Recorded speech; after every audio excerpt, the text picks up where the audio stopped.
Melati kuntum tumbuh melata, sayang merbah di pohon cemara. Salam madani mulanya kata, saya sembah pembuka bicara.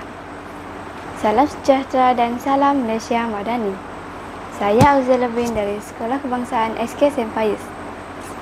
Pelajar tahun 6 dan berumur 12 tahun. Kod sekolah saya YCB 4302. Suka untuk saya kongsikan kepada anda semua pencapaian yang pernah saya miliki sepanjang berada di sekolah SK Sempayus. Saya merupakan salah seorang wakil sekolah SK Sempayus untuk pertandingan book review peringkat daerah Baram untuk tahun 2024. Selain itu juga, saya turut terlibat dalam pertandingan choral speaking peringkat daerah Baram untuk tahun 2024. Saya turut terlibat aktif dalam aktiviti sukan dan permainan di sekolah. Sekiranya ada masa lapang, saya gemar untuk meluangkan masa saya membaca buku serta menelaah majalah-majalah yang terdapat di dalam perpustakaan sekolah.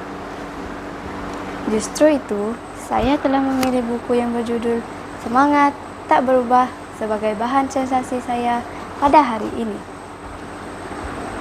Buku ini merupakan hasil karya W.S. Uzala dan diterbitkan oleh Sama Publication and Distribution Cendrian Berhad. Buku ini diterbitkan pada tahun 2009. Buku ini mempunyai 164 muka surat. Buku ini mengisahkan tentang seorang lelaki yang bernama Ariza, dan buku ini mengisahkan tentang pengalaman pengembaraan Ariza sepanjang menempuh masa remajanya yang penuh dengan cabaran. Buku ini dikarang dengan penuh teliti oleh pengarang sehinggakan saya boleh memahami isi hati dan luahan perasaan yang dilalui oleh Ariza dalam penulisan ini. Ariza merupakan seorang murid lelaki yang berumur 16 tahun dan belajar di kelas tingkatan 4 di Kuala Lumpur. Ariza memiliki seorang kawan karib yang bernama Desmond yang berumur setahun lebih tua dari dia.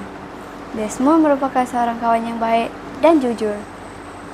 Cerita bermula dengan Ariza dan Desmond yang pulang ke kampung untuk bersembunyi kerana mereka telah diugut untuk dibunuh kerana disyaki terlibat dalam kes peras ugut oleh seorang rakan mereka di sekolah. Akibat takut kehilangan nyawa mereka, Ariza dan Desmond bersembunyi di kampung halaman sehinggalah keadaan menjadi reda. Ibu bapa Ariza turut menyokong tindakan Ariza yang bersembunyi di kampung agar tidak diketahui oleh anggota kumpulan yang jahat tersebut. Di kampung, Ariza tinggal bersama dengan datuk dan neneknya yang bernama Datuk Godang dan Nenek Onde. Ketika tiba di kampung, hari sudah lewat malam. Oleh itu, Ariza dan Desmond berehat di rumah atuk Ariza tanpa mengisi perut mereka terlebih dahulu. Keesokan harinya, Desmond bangun lebih awal dari Ariza. Ketika Desmond membuka tingkap, alangkah terpesonanya dia melihat keindahan pemandangan kampung Ariza. Tiba-tiba, Desmond mendengar suara nenek menegurnya. "Nak." Desmond hanya tersenyum, memuji keindahan suasana di kampung halaman Ariza. Setelah Ariza bangun, kedua-dua sahabat itu pergi ke sungai berdekatan dengan rumah atuk untuk mandi. Dipendekkan cerita, Ariza dan Desmond sempat menikmati keunikan dan keselesaan berada di kampung halaman Ariza. Mereka meluangkan masa bersama-sama dengan Datuk Godang di dusun sambil memakan buah-buahan dan bercucuk tanam. Namun, kegembiraan mereka bakal berakhir apabila Fuzan dan rakan-rakannya datang ke kampung tersebut. Sebelum Fuzan datang, Ariza sudah terlebih dahulu memperingatkan Desmond bahawa Fuzan bukanlah orang yang baik. Malang tiada datang tunggal. Kehadiran Fuzan ke kampung itu semakin mengeruh lagi keadaan Ariza dan Desmond. Sudahlah sebelum ini, Fuzan pernah memfitnah Ariza sehingga mereka meninggalkan Kuala Lumpur. Fuzan sekali lagi memfitnah Ariza mencuri dan merompak di kawasan kampung mereka. Sedangkan dalang di sebalik cerita tersebut merupakan itu diketuai oleh Fuzan sendiri. Pada akhir cerita buku ini, Fuzan dan kawan-kawannya akhirnya ditangkap oleh pihak polis karena mencuri, merompak, dan memfitnah orang. Buku ini sangat menarik minat saya karena pengarang buku ini mengarang buku ini dengan begitu teliti dan juga bahasa yang digunakan mudah difahami serta menarik dibaca. Selain itu, buku ini mempunyai ilustrasi gambar yang menarik yang ditunjukkan keadaan dan situasi sesuatu peristiwa. Saya turut mempelajari beberapa pengajaran daripada membaca buku ini.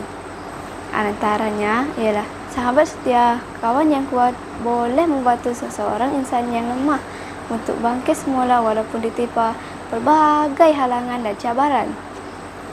Selain daripada itu, kejujuran dan jangan fitnah orang lain merupakan satu nilai yang ingin disampaikan oleh penulis kepada pembaca buku ini.